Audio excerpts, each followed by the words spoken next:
done going to the Sun Road for the 5th time. It's not as much snow and glaciers as what there usually is last time we came, but it's absolutely beautiful day, a bit windy. We rode the whole going to the Sun Road with Jerry and Andy, our new Arkansas friends. Had an awesome day, and we're off to Hungry Horse today to stay there for the night. So yeah, another great day. So this is all glacial and snow water here. Flows into Lake McDonald, which then flows into Flathead Lake. This is just gorgeous here.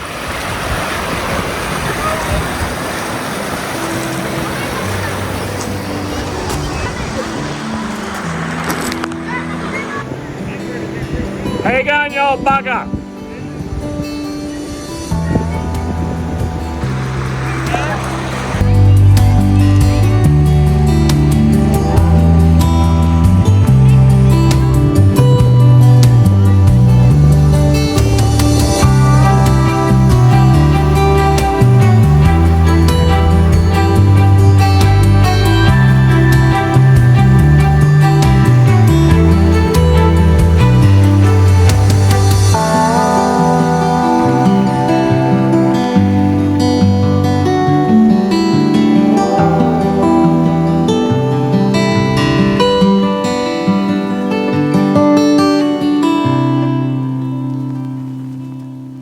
In August 2023, we left Hot Springs Village in Arkansas with 10 friends for a 2,000-mile ride over 2 weeks to Glacier National Park in Montana, through Kansas, Nebraska, South Dakota, Wyoming and Montana.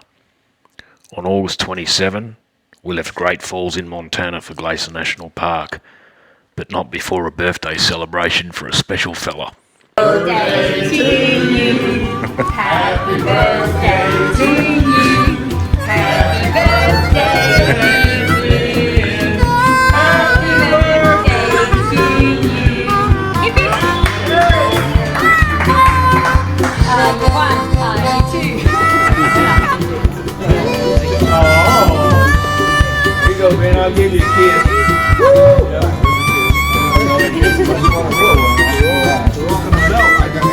You ain't getting my You can have this. Hey, man, I ran out of kisses, but I thought I'd run up and get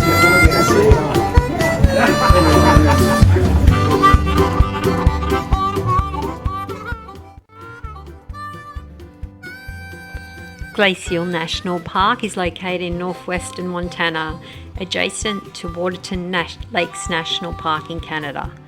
The two parks are known as the Waterton Glacier International Peace Park, and the park encompasses more than 1 million acres and includes part of 2 mountain ranges, sub-ranges of the Rocky Mountains. There are more than 130 named lakes, more than 1,000 different species of plants and hundreds of species of animals. The establishment of the park was on May the 11th, 1910, and a total of 350 now National Historical Landmark hotels and chalets were constructed by the Great Northern Railway. By 1932, work was completed on the Going to the Sun Road, which provided motorists easier access to the heart of the park. Glacier National Park's mountains began forming 170 million years ago when ancient rocks were forced eastward up and over much younger rock strata. These sedimentary rocks are considered to have some of the finest examples of early life fossils on Earth. Glacier National Park still maintains almost all of its modern, original, native plant and animal species since the discovery by the Europeans. Large mammals such as American black bear, grizzly bear, bighorn sheep, elk, moose, mountain lion and mountain goats, as well as grey wolf, wolverine and Canadian lynx inhabit the park. Hundreds of species of birds, more than a dozen fish species and quite a few reptiles and amphibian species have been documented. Species of butterflies, pollinating insects and other invertebrates range in the thousands. The park has numerous ecosystems ranging from prairie to tundra, and the easternmost forests of western red cedar and hemlock grow in the southwest portion of the park.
Going to the Sun Road is the only road that traverses the Glacier National Park, crossing the Continental Divide through Logan Pass at an elevation of 6,646 feet.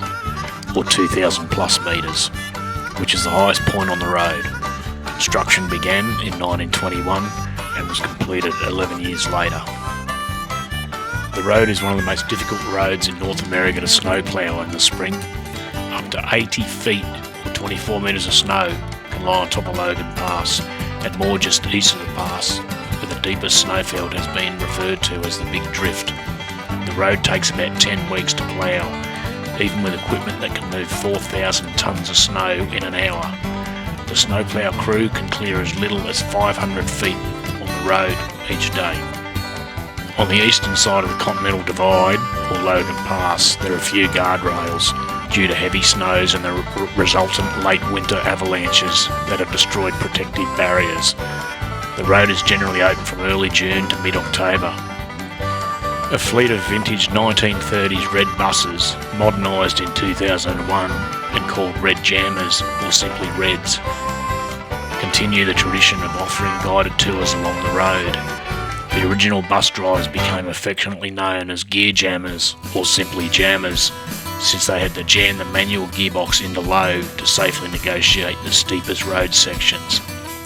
33 of the original buses were rebuilt with flexible fuel engines which operate mainly on propane but can use gasoline, and with automatic transmissions, making the jammer name archaic.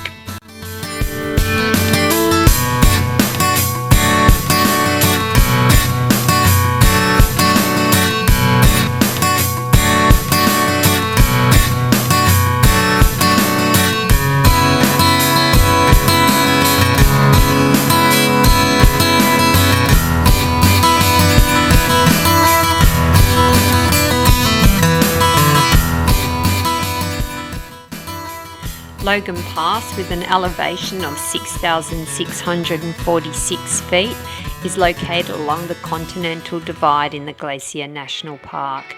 It is the highest point on the Going to the Sun Road. The pass is named after Major William R. Logan, the first superintendent of the park. The Logan Pass Visitors Centre is open during the summer season just east of the pass. The pass is a popular starting point for hiking and backpacking trips, and the most popular trail is the Highline Trail, which leads north along the west side of the Continental Divide through an area known as the Garden Wall, due to the proliferation of wildflowers which grow there during the summer. Just a side note, when we were here in 2018, at the back of the Visitors Centre, we spotted a really big grizzly bear, and he was just like meandering around, real casual like. It was pretty cool. Just east of the pass, an area known as Big Drift often records over 100 feet of snowfall, much of which has been pushed over the Continental Divide by the prevailing westerly winds during the winter. The pass is closed during the winter due to avalanche hazards and the virtual impossibility of keeping the Going to the Sun Road open, yet is generally open from mid to late June until mid-October. A record wind gust was recorded at Logan Pass on April the 9th, 2014 of 139 miles per hour. The pass was closed at that time. The pass provides an excellent vantage point to view wildlife. A visitor is almost guaranteed to spot a mountain goat as they become accustomed to summertime human visitation.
hills situation on the Going to Sun Road combines some of the most adored natural scenery in one fell swoop.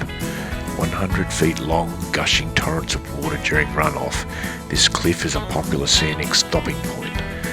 Not entirely a natural formation, this feature was partially created during construction of the Going to Sun Road when workers blasted away at rock outcroppings, revealing several spring-fed water veins. In early summer, these trickling veins build to a torrent thanks to snowmelt.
western descent from Logan Pass, we reflect on an awesome ride through some beautiful country in Glacier National Park.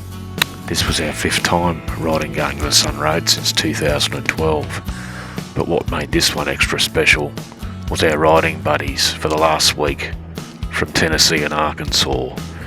Jerry, Andy, Bobby and Mike, Joe, Sandy, Fritz, Ed, Steve, but most of all, Vin Hayes. We first met Vin in 2014 when he was a tour guide with Eagle Rider.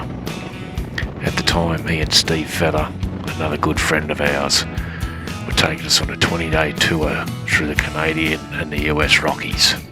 On that tour, we rode through this same amazing scenery with our good friends from Australia, Glenn and Gay Saunders, Graham and Jody Saville, and Sean Butcher.